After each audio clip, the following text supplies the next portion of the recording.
No, gracias. Ahí está. Bendiciones. Bueno, bendiciones, Andrea. Besitos.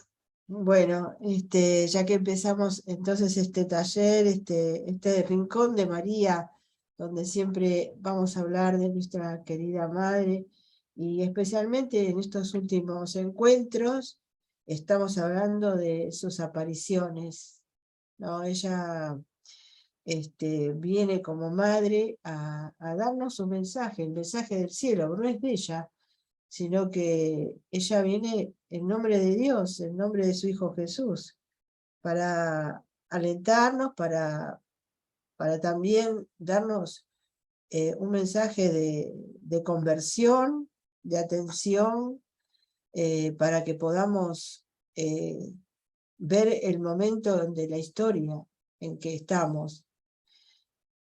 Cada generación va teniendo su momento en la historia de salvación. Y entonces María está como esa estrella que nos va guiando en el camino hacia el encuentro definitivo con su Hijo Jesús, con Dios. Y a ella le duele cuando hay hijos que se apartan, que se están yendo por otros caminos que nos llevan hacia Dios. Entonces viene a decirnos que volvamos, no viene con mensajes nuevos, sino con los mensajes del Evangelio, a recordarnos lo que Jesús nos pidió, nos enseñó, para que tengamos esa vida nueva, esa vida de hombres nuevos, que seamos felices ya acá en esta tierra, porque así nos prometió Señor, sin por eso de dejar de llevar nuestra cruz. El Señor dice, carguen con su cruz y síganme. No prometió a nosotros el que no íbamos a tener cruces, pero que esas cruces van a ser el camino al cielo y que va a ser ayudado por Él a llevarla. No vamos a estar solos en nuestras cruces, porque tampoco nos ha dejado sin la madre. La madre que fue de Él, sigue siendo de Él, pero nos ha dado para nosotros, para que sea nuestra madre. Él sabe bien lo que puede hacer una madre por sus hijos, y por eso ella, dejando el cielo muchas veces, vuelve a la tierra para estar cerca de sus hijos y especialmente de los descarriados, ¿no? De esas ovejas perdidas, como hoy decía el Evangelio, ¿no? Ella deja el cielo donde vive la felicidad eterna para venir a buscar la oveja perdida. Es enviada por el Señor para eso. Y viene con amor materno, porque ella no viene con una imposición, no, viene con ese amor materno que quiere abrazarnos y ayudarnos. No viene a juzgarnos ni condenarnos, sino viene a darnos su amor y el mensaje de amor. Yo les cuento que vengo del retiro que tenemos anual de la familia misionera, donde soy consagrada, así que vengo lleno de ella y del mensaje de Dios para estos tiempos, que son mensajes de amor, ¿no? De amor, porque nos amó tanto que dio a su Hijo para que por ese camino lleguemos a Él. Vamos a empezar el taller como siempre, a pesar que hoy empecé hablando demasiado, con una oración, y es una consagración al Inmaculado Corazón de María. En el nombre del Padre, del Hijo y del Espíritu Santo. Amén. Virgen María, Madre de Dios y Madre nuestra, a tu corazón inmaculado me consagro a mí misma enteramente con todo lo que soy y lo que poseo. Acógeme bajo tu maternal protección. Defiéndeme en los peligros. Ayúdame a superar las tentaciones que quieren llevarme al mal y preserva la pureza de mi cuerpo y de mi alma. Que tu inmaculado corazón sea mi refugio y el camino que me conduzca a Dios. Obténme la gracia de rezar y sacrificarme por amor a Jesús, por la conversión de los pecadores y en reparación de las ofensas cometidas contra tu inmaculado corazón. Por ti y por la unión con el corazón de tu divino Hijo, deseo vivir para la Santísima Trinidad, en la cual creo, a la cual adoro, en la cual espero y a la cual amo. Amén. Dios te salve María, llena eres de gracia, el Señor es contigo, bendita tú eres entre todas las mujeres y bendito es el fruto de tu vientre Jesús. Santa María, Madre de Dios, ruega por nosotros pecadores, ahora y en la hora de nuestra muerte. Amén. En el nombre del Padre, del Hijo y del Espíritu Santo. Amén. Bueno, ¿se acuerdan que había yo dejado, no había terminado la conclusión de esta aparición en Tres Fontane, ¿no? Allá en Roma? Como digo, yo estoy trayendo apariciones que no son muy conocidas. Las que ya conocemos, tenemos más idea, pero las que no conocemos, porque no son muy difundidas, que no por eso deja de ser real y aprobadas por la Iglesia, nos puede interpelar quizás en muchas de esos mensajes. Como yo siempre digo, lo importante de las apariciones es el mensaje, no los hechos extraordinarios que siempre acompañan, ¿no?, las apariciones, sino que lo que la Virgen vino a decirnos, nuestra Madrecita vino a recordarnos y a ayudarnos para volver, porque muchas veces, y mucho más en estos tiempos, muchas verdades de la fe se han olvidado o se han distorsionado, ¿no? Vemos que en esta aparición de Tres Fontane, la Virgen nos vuelve, ¿no?, a decir esas cosas y nos pide que lo recordemos. Fíjense que esta aparición tuvo lugar en ese lugar, vaya la redundancia, de la muerte de San Pablo, cuando le cortaron la cabeza, y dice la tradición que rebotó 3 veces, y en los 3 lugares donde la cabeza tocó tierra, vamos a decir, brotó una fuente de agua, brotó agua. Entonces son 3 fuentes que hay ahí. Y la Virgen se aparece en una cueva que hay cerca. Y esto nos trae también como algo que le pasó a San Pablo, porque a San Pablo le pasó que él iba camino a Damasco, ¿se acuerdan, no? Y entonces una luz lo enceguece, y escucha estas palabras, ¿no? Saulo, ¿por qué me persigues? Y recordemos que la Virgen se le aparece a Bruno Cornachur, no me sale bien el nombre. Bueno, él también perseguía a la Iglesia, se había hecho marxista y tenía un odio muy grande a la Virgen y quería, digamos, hacía todo lo posible para ir en contra de ella. Es más, él quería matar al Papa de ese entonces. Y la Virgen se le aparece y le dice: tú me persigues, ahora basta, le dice ella, ¿no? O sea, muy similar a lo de San Pablo. Y él se convierte como San Pablo, así, como milagrosamente, ¿no?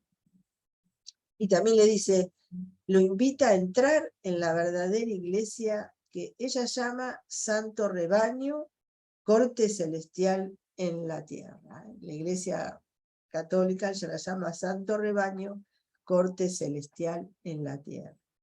Y entonces Bruno se convierte, como digo, inmediatamente, y comienza también una misión de este hombre para dar a conocer, ¿no?, todo el mensaje de esta aparición de la Virgen, pero también no deja de ser con sufrimiento, porque muchas veces, como todas estas apariciones, los videntes son muchas veces rechazados, calumniados, burlados, y bueno, también le pasa eso a Bruno. Pero también recordemos que Bruno, ¿no?, a pesar de ir en contra de la iglesia, o sea, de ser un ateo, es casado con una mujer católica, ella lo obliga, vamos a decir así, a hacer los 9 viernes seguidos al Sagrado Corazón. Que la Virgen le dice en un momento que esos 9 viernes a él lo ha salvado, ¿no? Porque Dios siempre cumple sus promesas. Dios cuando promete algo lo cumple, no dice una cosa y después hace otra. Siempre es fiel y el mismo. Y así es que, por eso la conversión de él también tiene que ver con el Sagrado Corazón de Jesús. Y el nombre que le da a la Virgen en esta aparición ella se llama a sí misma la Virgen de la Revelación. Recordemos el libro de la Biblia, el Apocalipsis, que significa justamente revelación. ¿Por qué? Porque es una aparición que también habla de los últimos tiempos. Y por eso ella habla como la mujer vestida de sol, con la luna bajo sus pies. Ella es la reina de los 12 apóstoles y de las 12 tribus de Israel, la reina del Antiguo Testamento y del Nuevo. Es la que pisa la cabeza de la serpiente. Por fin nos muestra como el descubrimiento de la verdad, de la presencia real del Señor en la Eucaristía. Ella dice en un mensaje, la Eucaristía un día será profanada y no será más creída la presencia real de mi Hijo. Yo creo que, no sé si en aquel momento también, pero mucho vemos que hoy en día hay esas dudas. Siempre hubo dudas, inclusive de los sacerdotes. Miremos los milagros eucarísticos. Ahora vamos a ver en la próxima aparición cómo habla de un milagro eucarístico. ¿Y por qué? Porque siempre hay dudas de la presencia real de nuestro Señor en la Eucaristía. Dice, la Eucaristía un día será profanada y no será más creída la presencia real de mi Hijo. La sustitución de la verdadera y sana doctrina por las falsas ideologías. O sea que realmente el mensaje de Tréfontaine tiene mucho que ver con este momento actual en que estamos. Como la palabra de Dios, ¿no?, que siempre es actual, aunque fue dicha hace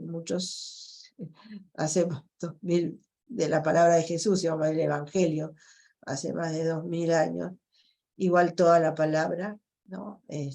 Dios nos habla a nosotros, y nos habla hoy, y a cada uno de nosotros. Y la Virgen lo único que viene es a repetir, a recordar, a exhortar, a volver. Bueno, y esa es la aparición importante de Tréfontaine. Y ahora voy a hablar de otra aparición que tiene que ver en Ámsterdam, que se llama Nuestra Señora de los Pueblos.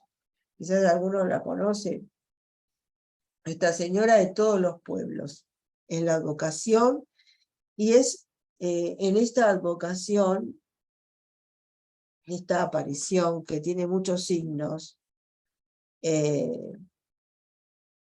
ahí en esta aparición ella pide que recemos, nos da una oración para rezar para el dogma de la corredención, ¿no? En esta aparición está claro eso.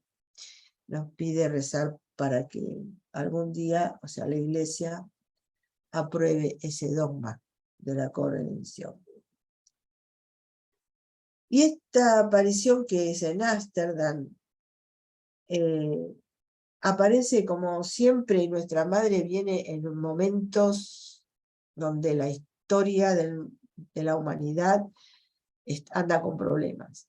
En este caso, por ejemplo, ella se aparece al final de la Segunda Guerra Mundial, donde hay un cambio muy grande en la historia del mundo. Tiene mucho que ver yo siempre digo que ya voy a hablar de la aparición de Fátima porque la advocación, o sea, o el mensaje que yo sigo, pero es que mucho tiene que ver con la aparición de Fátima, porque Fátima es un carisma para la Iglesia más que una aparición.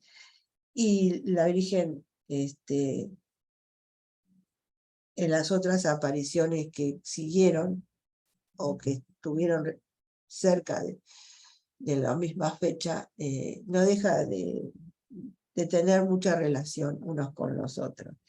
Y recordemos en este caso que en Fátima la Virgen se aparece y después, cuando está terminando la Primera Guerra. Bueno, esta aparición, este momento de la aparición de la Virgen es al terminar la Segunda Guerra Mundial.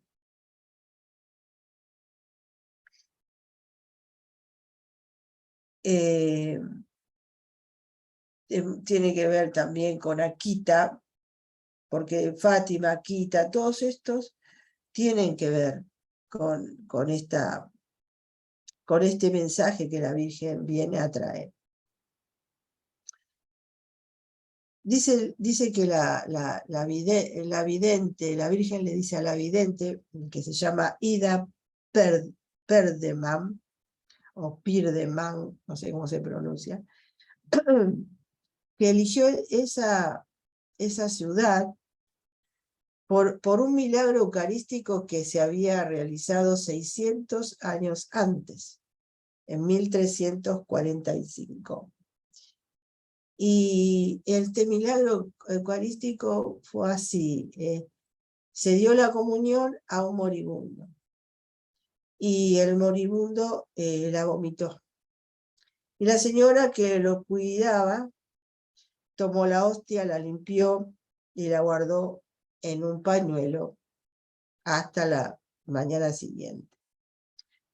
A la mañana siguiente la echó al fuego. Y luego, más tarde, ella vio que la hostia flotaba en el fuego ahí. Estaba flotando, ¿no? Entonces la agarró, la recogió, la envolvió en un pañuelo y la puso en un cofre. Llamó al sacerdote de una iglesia, de la iglesia de San Nicolás,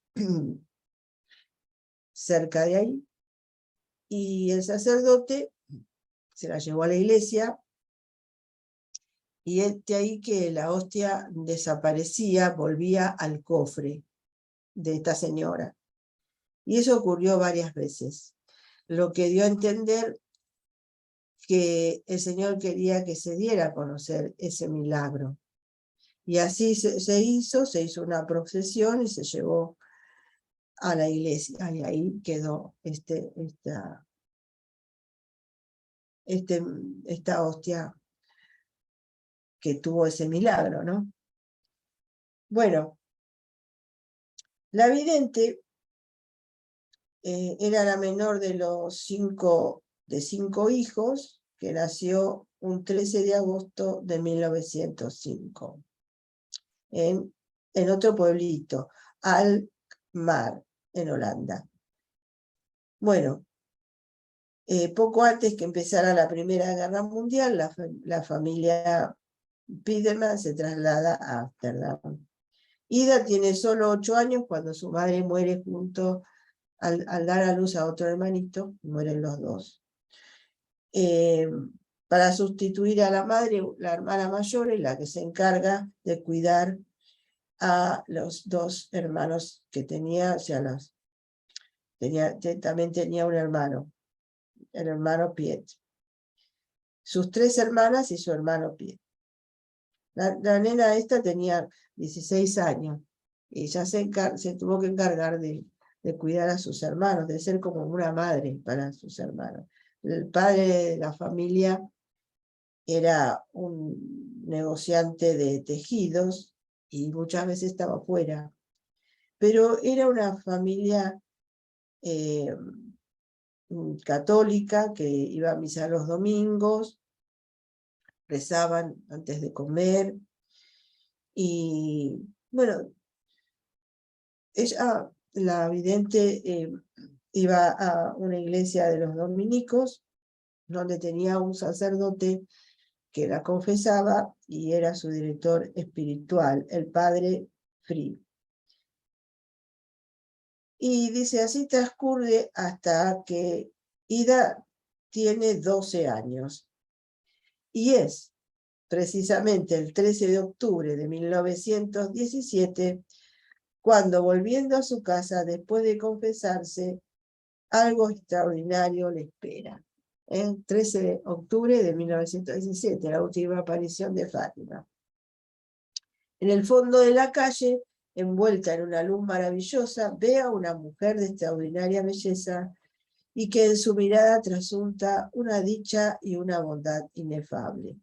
No habla, sus brazos están levemente abiertos. Ida nunca había visto tal belleza. Inmediatamente comprende que es la Santísima Virgen María.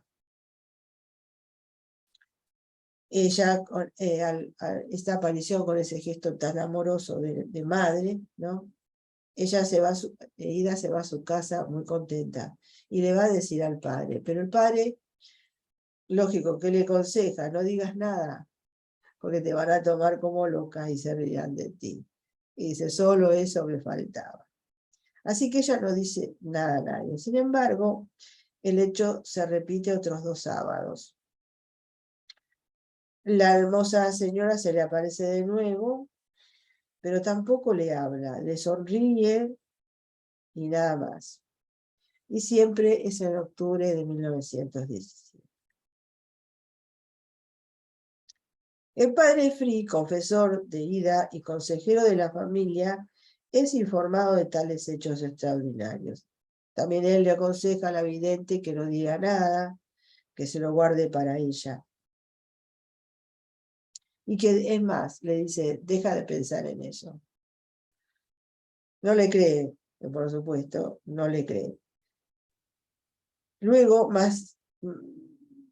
unos años más adelante, la Virgen va a volver a aparecer y estas apariciones primeras son como preparando, ¿no? Preparando esa aparición de la última. Y pasan como 33 años hasta que la Virgen se le aparece en una 25ª aparición. Y la vidente le pregunta, ¿me creerán? Y la misma Virgen le recuerda sus 3 venidas en 1917 cuando no le habían creído, ¿verdad? Le dice, sí, por eso ya había venido antes a ti, cuando tú aún no comprendías. Entonces no era necesario. Era la prueba para este momento. Eso fue, o sea, ella le habla el 10 de diciembre de 1950. Así el padre Free que lo que era su director, se iba a dar cuenta de que no era un engaño de la aparición. Pero hay algo que le pasa a Ida que también tiene que ver para que se crea en esta aparición, y es cuando ella termina su escuela básica, y ella quería estudiar para ser maestra de niños. Y sin embargo, tras un periodo de práctica es descartada, porque le dicen que ella no tiene mucha imaginación, ¿no? Dice a ella que le falta dice, tiene demasiado poca fantasía, falta de imaginación. Por lo que esto le ayuda a ella para que cuando ella habla de esas apariciones, que van a tener muchos signos, ya se sepa que no puede ser imaginación de ella, porque ella no tiene imaginación, no tiene fantasía. Así, cuando tiene las apariciones, también le hacen los exámenes, los psicólogos, a pedido del obispo, y por lo tanto, ya con ese antecedente de que ella no pudo seguir su estudio por falta de no tener demasiado fantasía, y luego los médicos que la revisan, los psicólogos, le dicen que es una persona normal, incapaz de imaginaciones figurativas, realista y sin fantasía. Así para que se crea, ¿no? Como el cielo siempre va preparando a esos videntes a las cuales le van a dar el mensaje, esos instrumentos que el cielo tiene para que llegue el mensaje a nuestros tiempos. Bueno, ella a los 18, 19 años comienza a trabajar en una oficina, en una fábrica de perfumes, donde permanecerá por muchos años. Es una persona normal, amable y con mucha modestia, y aparte es atractiva, por lo cual tiene muchos admiradores, pero ella no se siente llamada al matrimonio. Y en esos tiempos ella tiene muchos ataques diabólicos, externos e internos. Será una de las hermanas, Elena, quien después, y una sobrina de ella, de su hermano Piet, quien contará esto que pasó la pobre Ida con estos ataques del enemigo.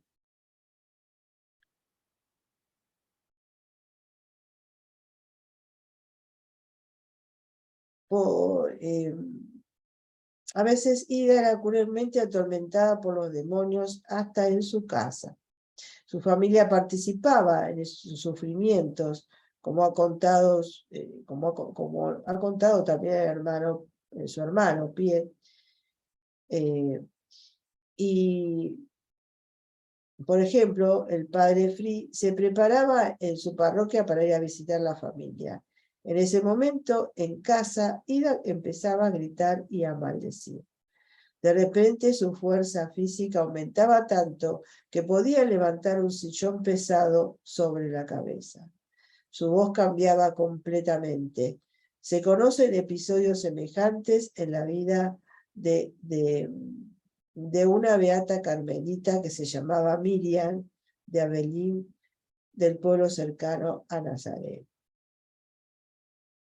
Su padre, sus hermanas y su hermano son testigos del movimiento de la lámpara en la sala, del sonido ininterrumpido. Bueno, todas esas cosas que muchas veces el demonio, hace para asustar.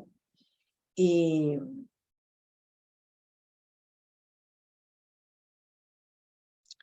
El padre Phil le había aconsejado ignorar lo más posible los ataques diabólicos. La valentía del padre es de gran ayuda a la familia. El papá era valiente y no tampoco le tenía miedo, ¿verdad? En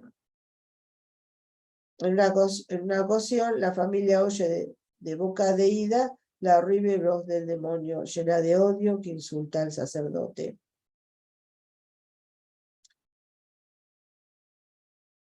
Aunque no parezca, estos son como una escuela espiritual para la vidente y también para su director espiritual, para preparar la gracia de esa aparición y del mensaje, ¿no? Siguieron años en lo que la existencia de ella proseguía tranquila. Solo una vez, mucho antes que estallara la Segunda Guerra Mundial, mientras trabajaba en su escritorio, inesperadamente tuvo una visión de innumerables soldados que caminaban extenuados. En 1940, Ida ya tenía 35 años. Empiezan así las llamadas visiones de guerra. Visiones sobre próximos acontecimientos de la Segunda Guerra Mundial. Con los ojos cerrados, Ida ve frentes de guerra y describe minuciosamente lo que va a pasar. Su hermano se encarga cada vez de señalarlos en el mapa con alfileres. Todo corresponde exactamente a las noticias dadas a continuación por la radio secreta. En otra visión, Ida, que naturalmente no entiende de estrategia militar, ve algo que a todos en ese momento les parece inconcebible. Ve al ejército alemán, hasta entonces siempre victorioso, cercado en forma de una gran tenaza por el ejército ruso en Stalingrado. No solo eso, ya en mayo de 1940, al culmine del triunfo alemán, ve en sus detalles el trágico final de Hitler y de Mussolini. Esa predicción hizo reír incluso a los mejores amigos de Ida. Aún no se habían realizado todos esos sucesos cuando de repente cesan las visiones de guerra. En la vida de Ida se abre un nuevo capítulo. Qué bárbaro, ¿no? Y así sucedió, lo que ella vio sucedió de la Segunda Guerra Mundial. Bueno, y ahí comienza ahora las apariciones. La Segunda Guerra está próxima a su fin, cuando el 25 de marzo de 1945, día de la Anunciación, fecha en que la Iglesia celebra el sí de María,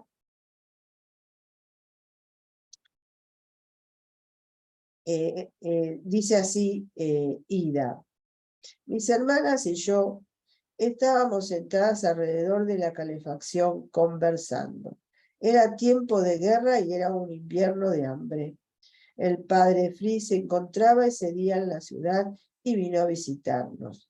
Ya se sabe lo que pasa. Se discute de la guerra y de todo lo que habíamos pasado. Durante la semana había habido de nuevas redadas y cosas parecidas. Teníamos mucho que contar.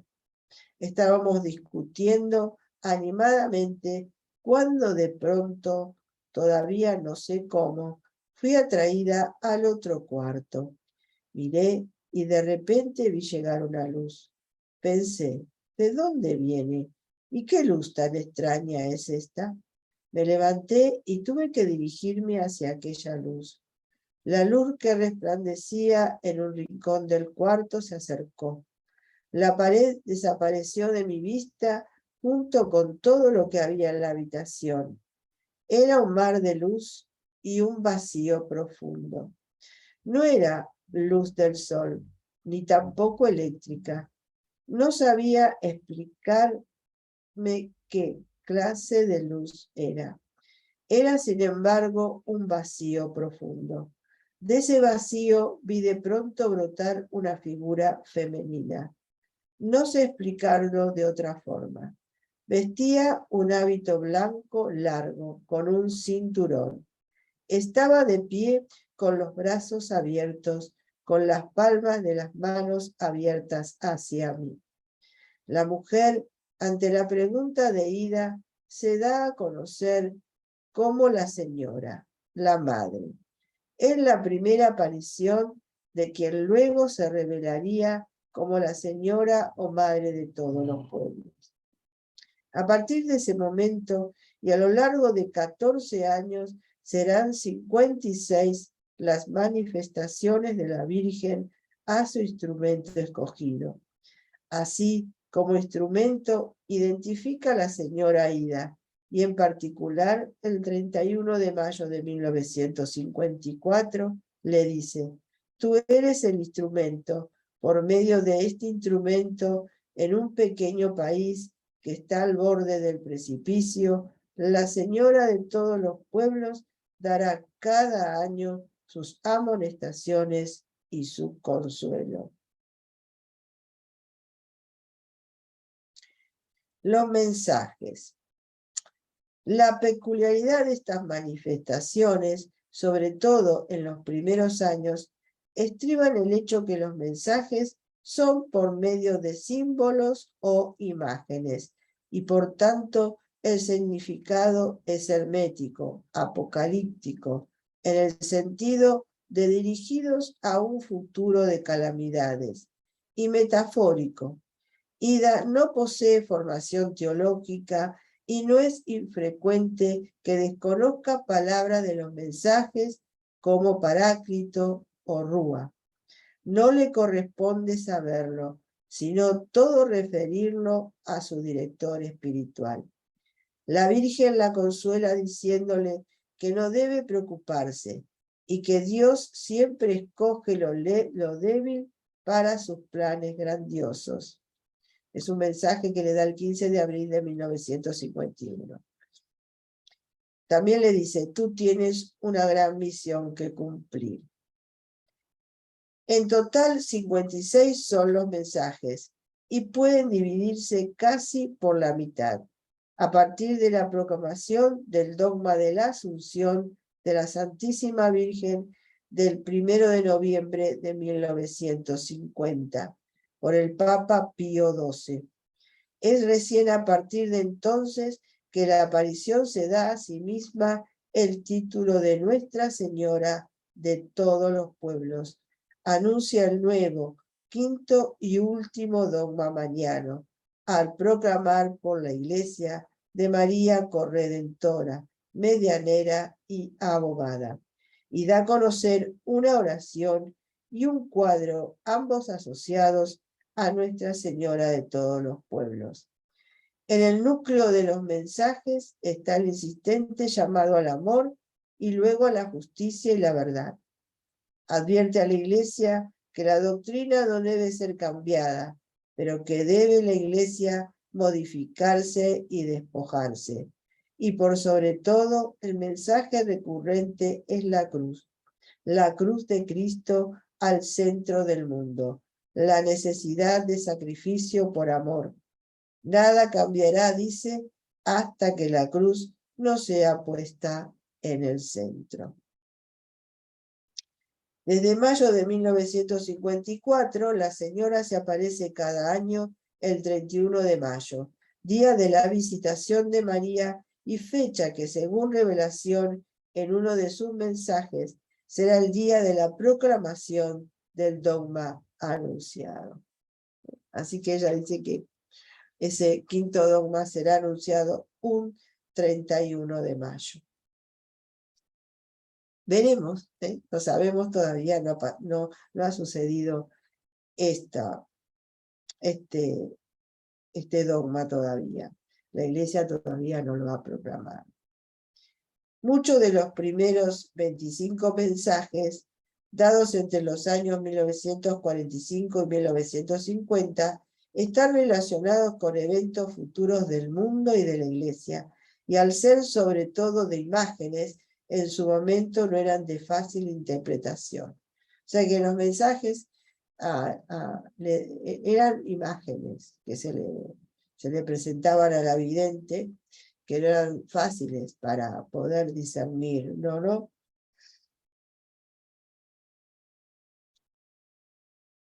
Por ejemplo, la Virgen advierte sobre las amenazas en ciernes, anticipa que los judíos tendrán su tierra en Israel.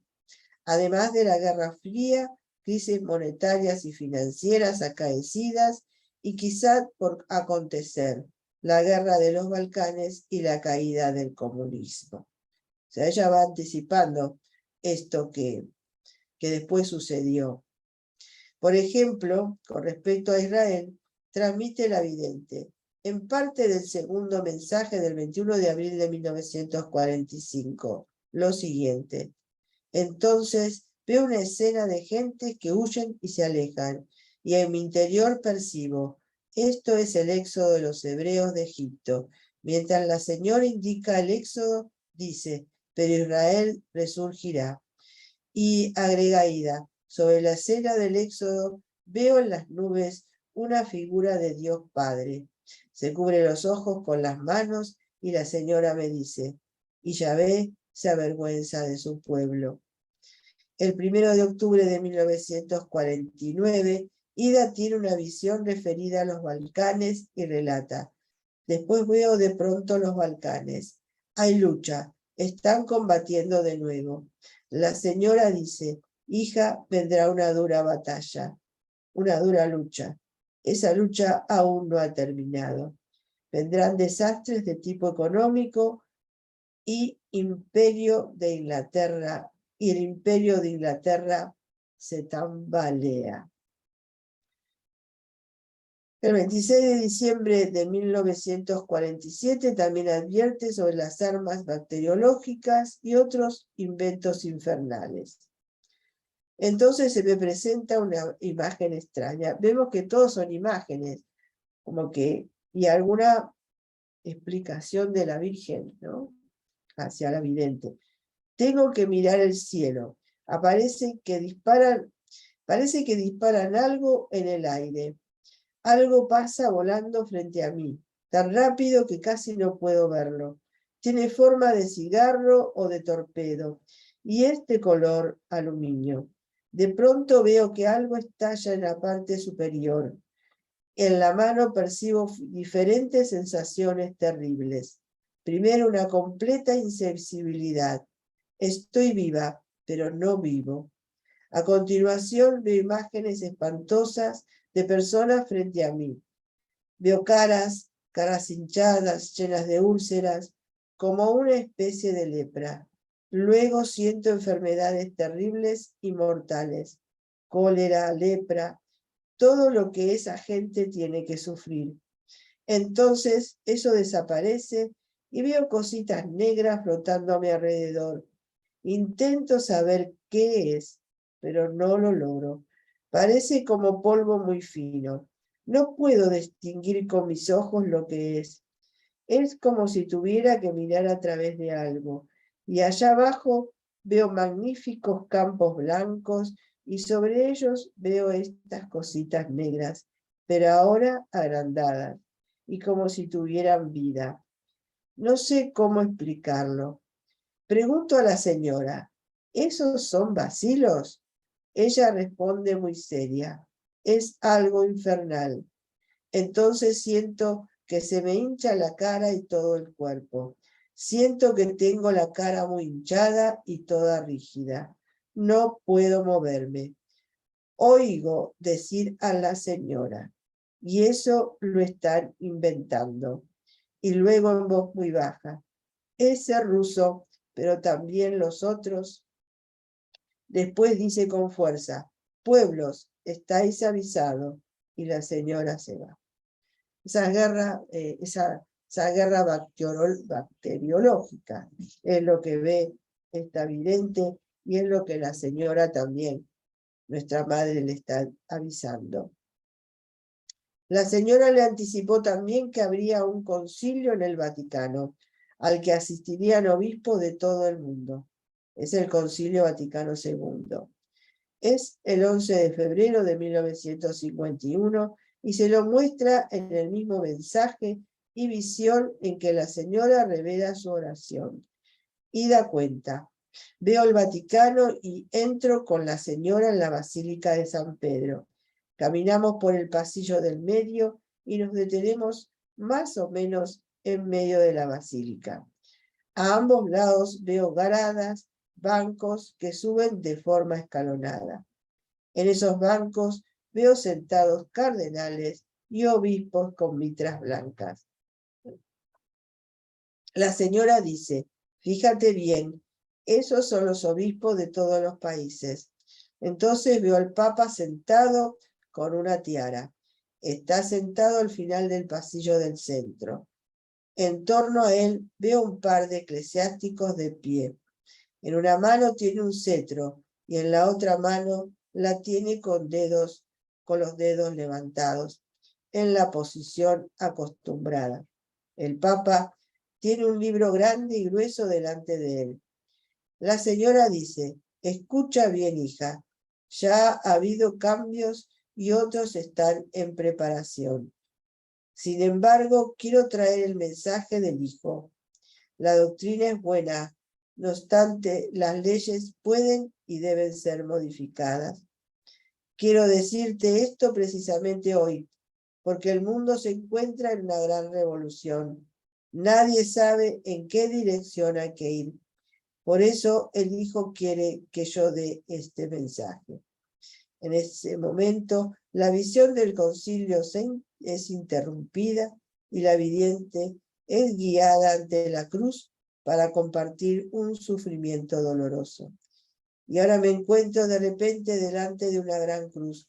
La miro y siento dolores espantosos. Me dan calambre de los pies a la cabeza. Es como si todos los músculos de los brazos se contrajeran, obligándome a cerrar los puños. Siento como si se me desgarra la cabeza y como una sensación de fiebre y que la cabeza se fuera a reventar. Por eso me pongo a llorar. Ya no puedo soportarlo más y le pido a la señora si todo eso podría pasar. Entonces ella sonríe. El dolor dura un poco más y luego todo se acaba. Entonces la señora me dice que todos vuelvan a la cruz. Solo entonces habrá paz y tranquilidad. Voy a leer un poquito más porque es un poquito largo, pero no puedo hacer un resumen porque realmente tiene mucho que decir, porque son todas visiones que ve esta vidente y que siente lo que la Virgen le está explicando. El cuadro y sus significados. A las manifestaciones se asocia un cuadro mandado a pintar con los detalles indicados por la señora. Fue ejecutado en 1951 por el pintor alemán Heinrich Ricke. A la señora se la ve de pie delante de la cruz oscura, sobre el globo terráqueo, con las manos abiertas y las palmas hacia el frente. Salen rayos de ambas manos hacia abajo dirigidos. Parece iluminar nubes, pero en realidad son ovejas. Detrás de la figura de la señora hay como un óvalo dorado y en la parte superior, en semicírculo, la inscripción: Nuestra Señora de todos los pueblos. El cuadro original cambió muchas veces de destino en espera del final en la futura iglesia de Nuestra Señora de todos los pueblos en la Plaza Europa en Ámsterdam. En varios mensajes se refiere al cuadro explicando sus particularidades. En uno de ellos, refiriéndose al lienzo en la cintura, dice: escucha bien lo que esto significa. Es como el lienzo que cubrió la cintura del Hijo en la cruz, pues estoy como la señora ante la cruz del Hijo. En otro, algo posterior, he puesto firmemente mis pies sobre el globo terráqueo, porque en este tiempo el Padre y el Hijo quieren enviarme a este mundo como la corredentora, medianera y abogada. En el mismo mensaje le explica a Ida que en torno y por debajo del globo hay un rebaño que representa a todos los pueblos y razas de la tierra, insistiendo sobre la centralidad de la cruz y la aceptación del sacrificio de cada día, dice: no hallarán descanso hasta que no se humillen y contemplen en paz la cruz, el centro de este mundo. Pide que contemplemos la cruz, el centro del mundo, y también quiere que se difunda la imagen en todo el mundo porque representa el nuevo dogma por venir. Sus manos presentan llagas luminosas. Describe el sufrimiento físico y espiritual que ha soportado junto a su divino Hijo por la redención de la humanidad. Le pide a Ida que se fije en sus manos. Observa mis manos y dime qué ves.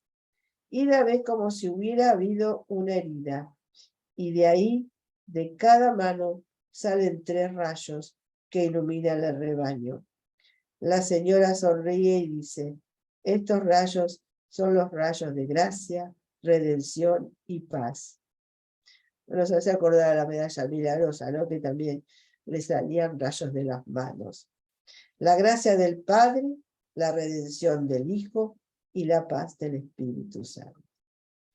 Varias veces asegura: esta imagen precederá un nuevo dogma.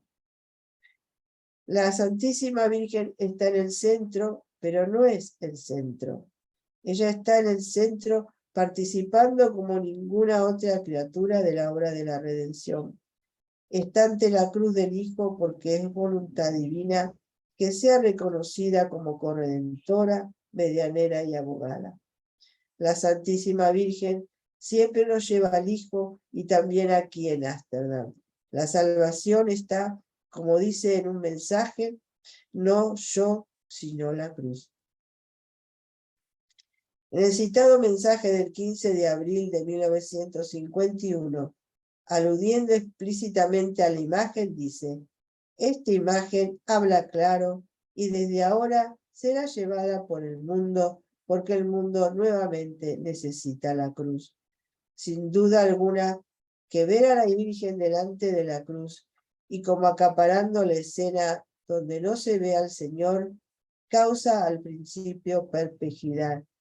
El motivo de la insólita composición del cuadro está en que quiere transmitir la misión de corredención de la Santísima Virgen. Jesús ha ya resucitado y ascendido al cielo y está en la gloria del Padre. Por eso la cruz es iluminada por el resplandor de la resurrección del Señor, y lo mismo lo es María, envuelta en esa luz. Es la luz también divina que rodea a la Virgen, que mora en el seno de la Santísima Trinidad.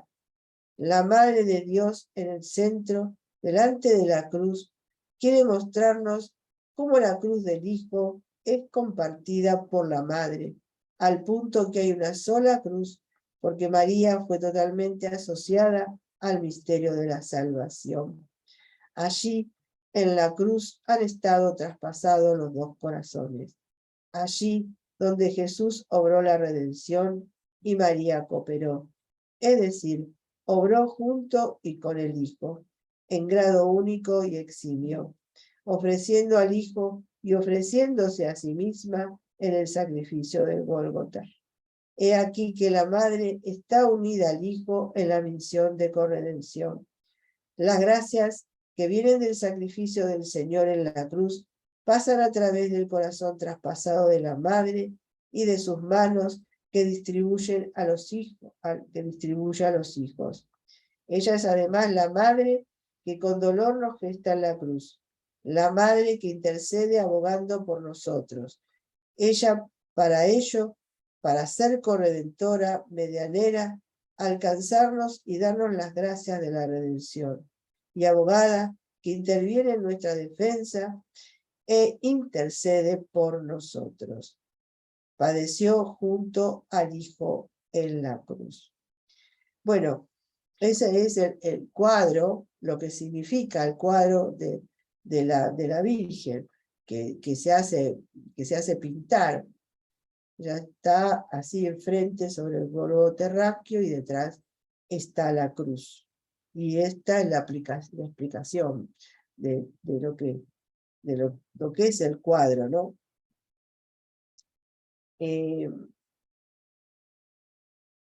Ella da una oración.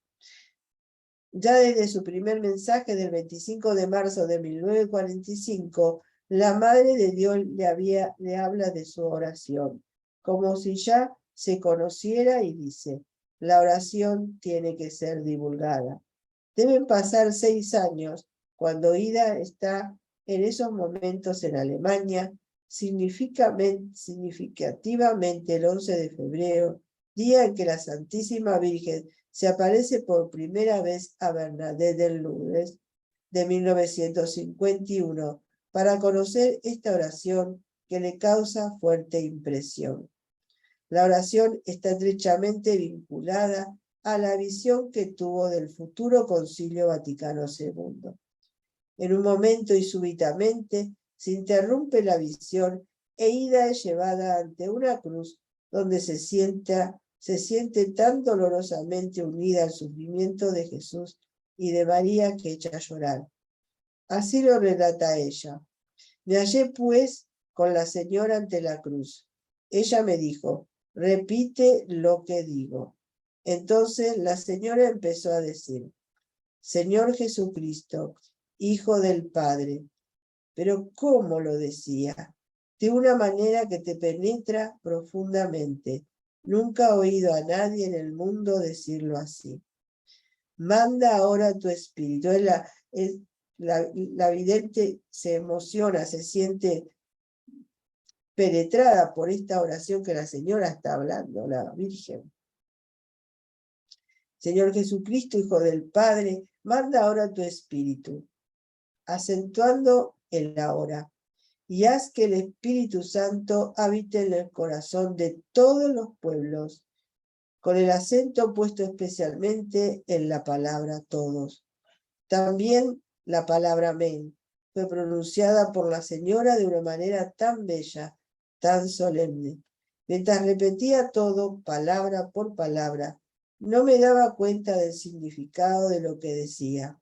Sin embargo, en el momento en que la señora dijo amén, todo pareció escrito con grandes letras delante de mí, y luego de pronto me di cuenta que era una oración.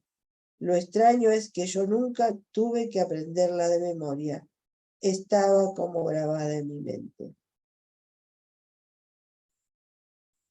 La oración que le enseña a la señora y le manda a difundir es trinitaria y tiene un gran contenido escatológico. Es una súplica a Jesucristo, Hijo de Dios Padre, en la que se invoca a la Santísima Virgen como abogada e intercesora, para que el Señor envíe su Espíritu sobre la tierra, y por medio de la conversión obrada por el Espíritu Santo, las catástrofes humanas y de la naturaleza sean evitadas. La oración original es esta. Vamos a ver que después se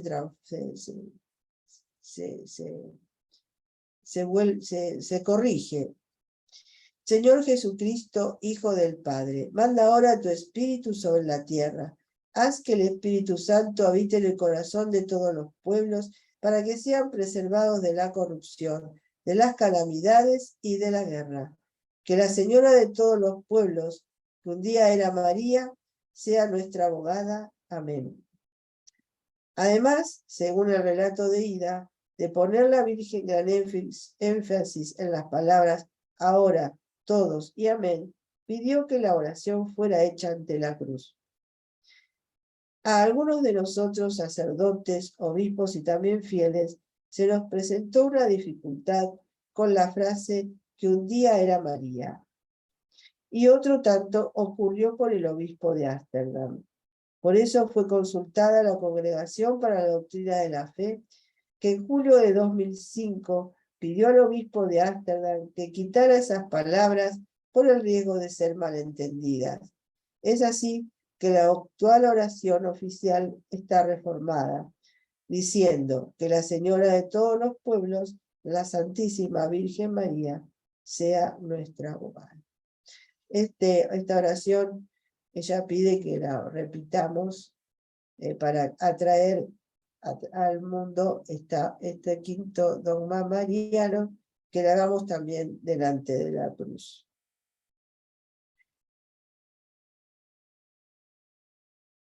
Voy a leer un poquitito más, porque como digo, estas apariciones son un poco más largas, porque tienen muchos datos y fueron hechas por largo tiempo, y también para interpretarlo también fue así.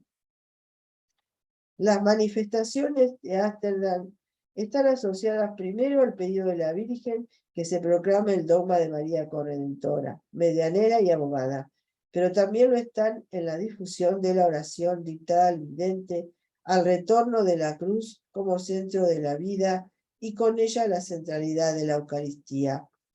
Esto último resulta evidente porque ya en la segunda aparición del 21 de abril de 1945, la Virgen le muestra a Ida la procesión del milagro con el Santísimo y el 20 de marzo de 1953 le dice: he escogido Ámsterdam como el lugar de la Señora de todos los pueblos, es también el lugar del sacramento, porque hay por el asunto del milagro de la Eucaristía. Tiene mucho que ver. Siempre la Virgen, las apariciones marianas nos remiten a la Eucaristía, porque es en la presencia real de Jesús, y donde ahora lo podemos encontrar más fácilmente, más realmente. Por eso la Virgen, en todas las apariciones que nos pide, que le pide, ¿no? Generalmente le pide que se construya una iglesia, un templo. ¿Por qué? Y porque quiere que vayamos a Jesús, que quiere que lo recibamos en la Santa Eucaristía, que lo adoremos, que lo consolemos y que lo reparemos. La Virgen es un camino nada más. Ella es la que nos lleva a Jesús. Y eso es lo que ella desea de todo corazón. No quiere que nos quedemos en ella. Pero los mensajes son para eso, para recordarnos quién es nuestro Redentor. Y también quién es nuestra corredentora, ¿no? Esa madre que quiso Dios, porque no fue por cuenta de ella, asociarla al plan de salvación, desde su concepción, porque ella nació sin el pecado original, o inmaculada, porque la preparó Dios para que recibiera en su seno al Hijo, para que se encarnara en ella el Hijo de Dios, que luego moriría en la cruz por nuestra salvación. Ella, a pesar de que tuvo que peregrinar en la fe, porque no sabía todo, ella se mantuvo firme y se mantuvo firme al pie de la cruz, ofreciendo a su Hijo Jesús al Padre, ese fruto de su vientre, al que amaba con todo el corazón y con toda el alma, y con dolor, y por esa espada que fue traspasada de su corazón, ella ofreció ese dolor al Padre, también para unirlo al dolor de su Hijo. Por eso se habla de este dogma, y a veces quizá no se entiende bien. Y bueno, ya hemos hablado de los dogmas marianos, ¿verdad? Ya en algún momento, si así lo quiere Dios, tendremos este dogma y lo entenderemos ya explicado por el magisterio de la Iglesia. Recordemos que Nuestra fe está basada en 3 pilares, que son la revelación, o sea, la Biblia, la tradición y el magisterio. Esas 3 cosas hacen nuestra fe, para poder nuestra fe católica. Así que vamos a esperar con paz y con alegría ese momento de ese dogma, ¿no?, de la Virgen. Aunque ya está como implícito, ¿no?, en muchos mensajes papales, Juan Pablo II y otros, ya está como implícita ese dogma, y muchos ya lo proclaman, aunque no esté todavía formalmente proclamado por la Iglesia. Es como todo, siempre estos dogmas y todas las... siempre primero está la fe de la Iglesia, la fe del pueblo, que luego con el tiempo se hace, digamos, por el magisterio aprobada. En el mismo mensaje, o sea, de cuando le da la oración, y cuando le dice que ahí donde fue que, de ese gran milagro de la Eucaristía que había pasado en esa misma ciudad hace años, dice, él se dio a sí mismo. No, pueblos, no es una idea. Dijo sacudiendo la cabeza con vehemencia. No, pueblos, escuchad lo que él dijo. No es una idea, sino él mismo bajo la apariencia de un pedazo de pan, bajo la apariencia de vino. Así el Señor quiere venir entre nosotros todos los días, y por lo tanto aceptarlo, hacerlo. Él os da el anticipo de la vida eterna. Esto es, pueblos, lo que la Señora, la corredentora, medianera y abogada, ha querido decirnos hoy por última vez en público.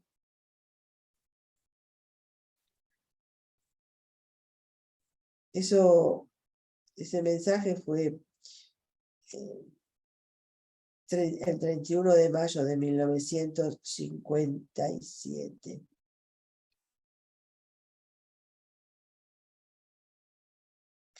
Dice así: el Señor Jesucristo, antes de morir de muerte natural, antes de subir al Padre, antes de aparecer en el mundo, antes de venir otra vez entre los hombres, os entregó el gran misterio, el gran milagro de cada día, de cada hora y de cada minuto, él mismo en la Santa Eucaristía.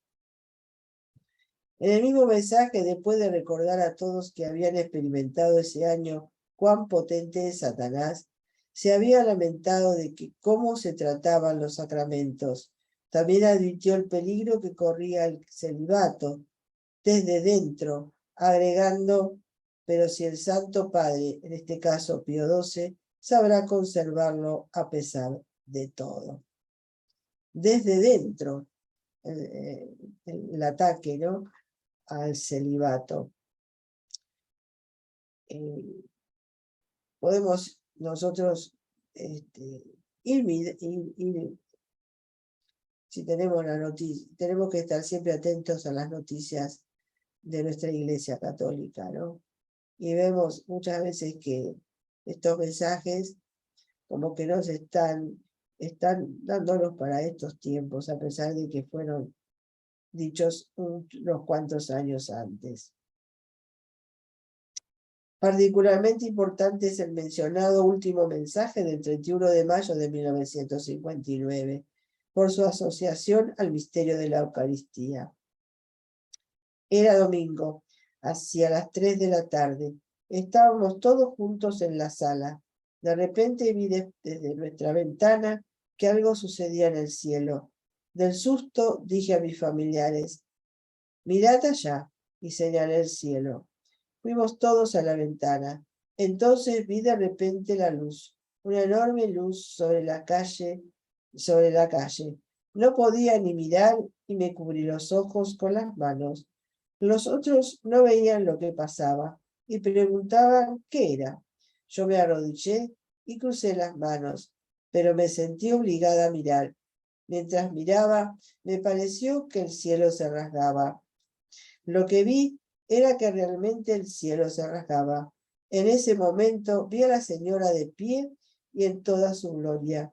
Me es imposible describir una visión tan maravillosa, tan celestial, tan gloriosa. Nunca hasta entonces la había visto así. No vi ni ovejas, ni globo terrestre, ni cruz, solo la señora, pero rodeada de un inmenso resplandor de luz y de gloria. Me fijé en su cabeza y vi que tenía una corona. Yo jamás había visto algo así. No vi oro o diamantes, pero con todo sabía que era una corona, refulgente de luz por todos los lados, más hermosa que la más bella corona de diamantes. La misma señora era también toda esplendor. Repito, algo celestial y glorioso, no puedo explicarlo de otra manera. Por debajo de esa escena gloriosa vi un pedazo de cielo azul y transparente, y más abajo todavía la parte superior del globo terrestre. Era completamente negro. Me dio una sensación muy triste y desagradable. Entonces vi que la señora amonestaba con el dedo y sacudía la cabeza, con un gesto de desaprobación y de advertencia, dirigiéndose al mundo. Le oí decir, haced penitencia. Luego vi algo muy extraño. Vi que de ese mundo oscuro y negro emergían cabezas de seres humanos. Vi que salían poco a poco de la tierra esas cabezas, luego sus cuerpos, y finalmente los vi de cuerpo entero de pie sobre ese hemisferio.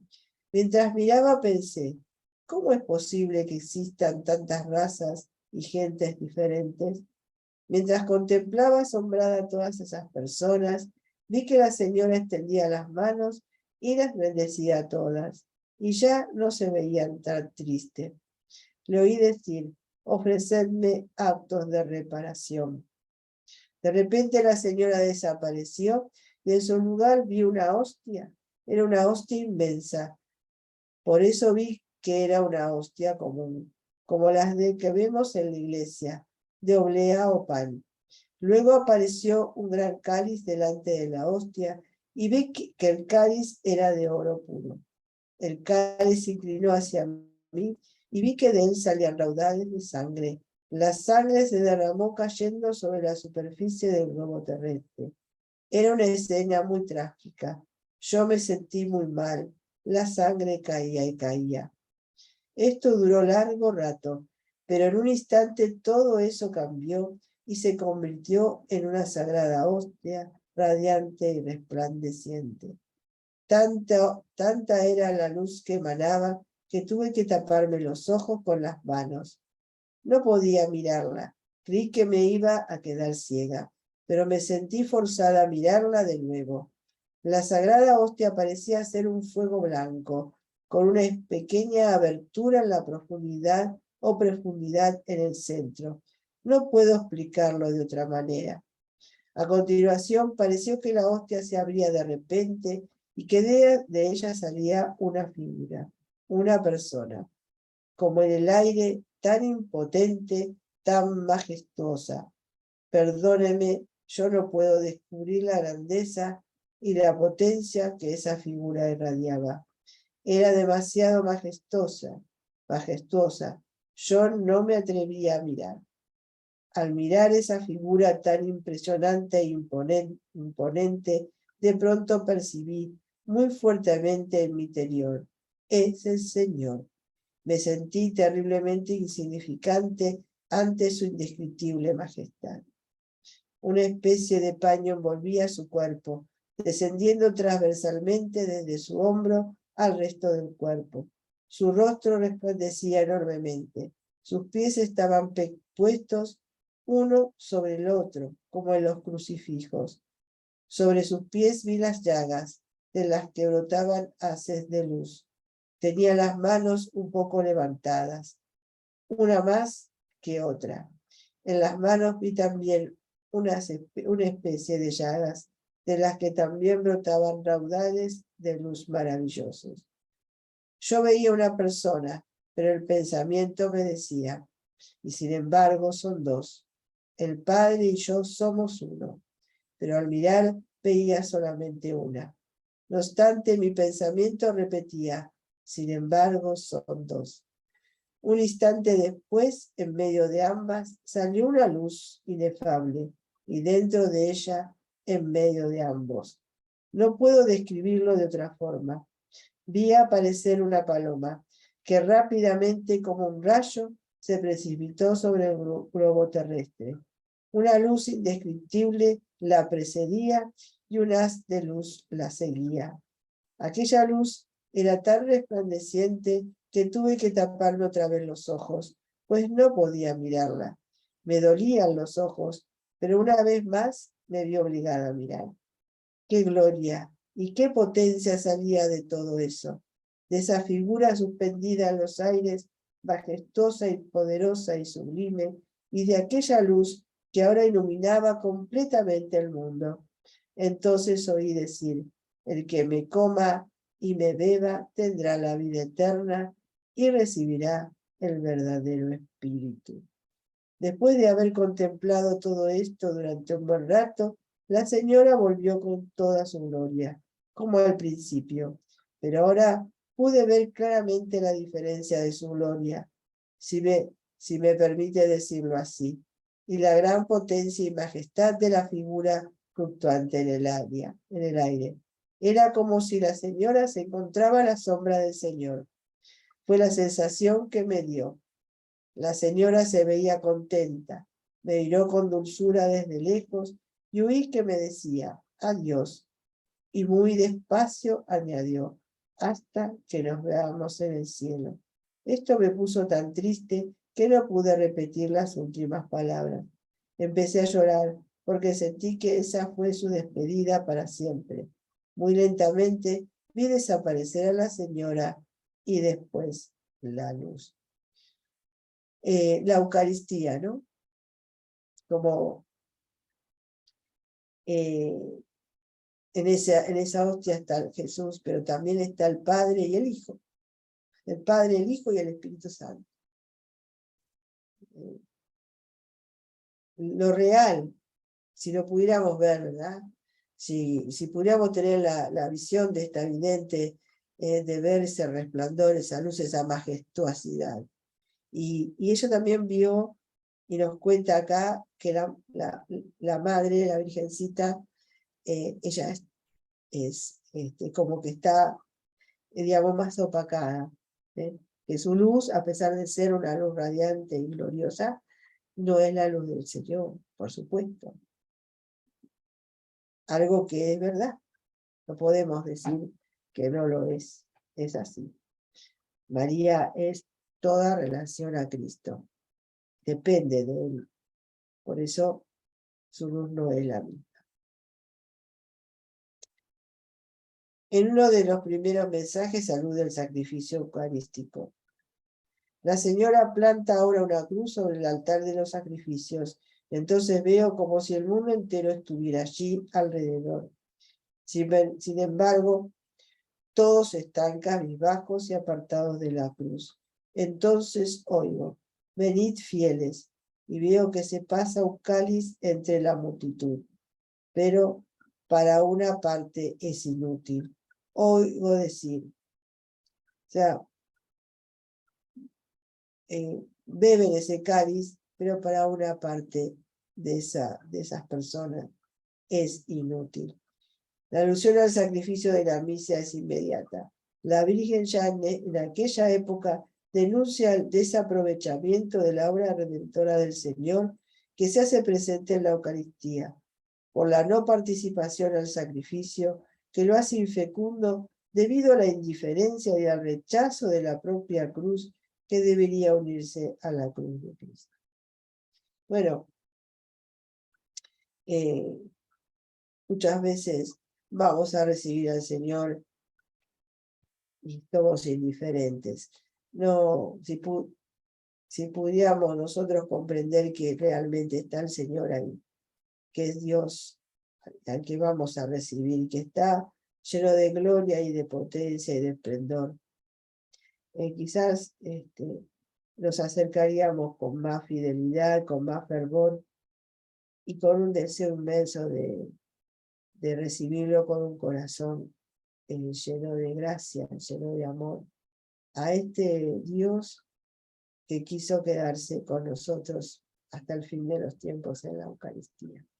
Bueno, después vamos a seguir, hay un poquito más, pero ya se hace tarde y quiero terminar, dejarlos a ustedes a que vayan a descansar, que estos mensajes, estas palabras de nuestra Madre, nos vayan haciendo eco durante la semana, vayamos, no sé, pueden buscar la oración en internet, la oración de la Virgen, repetirla, como pide ella que la tengamos que decir todos los días delante de un crucifijo, para pedir este quinto dogma mariano, que nos traerá, según nuestra Madre, muchas bendiciones, muchas gracias para este tiempo de la historia. En algún momento será proclamado que nosotros creemos que la Virgen siempre nos lleva a Jesús y que intercede y que es nuestro camino corto, fácil, seguro y perfecto para llegar al corazón de Jesús. Vamos a tratar de meditar estos mensajes como la Virgen viene a decirnos cosas que van a pasar y que realmente ya se ha comprobado que muchos de los mensajes han hecho, se ha cumplido. Pero eso es para que nosotros reflexionemos que lo que Dios nos ha revelado a través del Evangelio, a través de la tradición y del magisterio, es un mensaje siempre actual para nuestra actualidad, para nuestra vida en este tiempo de la historia. Así que la Virgen solamente viene a siempre hacernos recordar, a volver, a reflexionar, a leer el Evangelio y hacer lo propio para nosotros y vivirlo, porque si no lo vivimos, es lo que siempre dice, no, hay que vivirlo. Bueno, vamos a despedirnos entonces con un Ave María, agradecerlo a la Virgen, que ella como Madre nos instruya, que nos vaya revelando también en nuestro corazón esas verdades, recordando esas verdades que no son nuevas, sino que son las de siempre. Dios te salve María, llena eres de gracia, el Señor es contigo, bendita tú eres entre todas las mujeres y bendito es el fruto de tu vientre Jesús. Santa María, Madre de Dios, ruega por nosotros pecadores, ahora y en la hora de nuestra muerte. Amén. Nuestra Señora de todos los pueblos, ruega por nosotros. En el nombre del Padre, del Hijo y del Espíritu Santo. Amén. Bueno, se fueron yendo, se fueron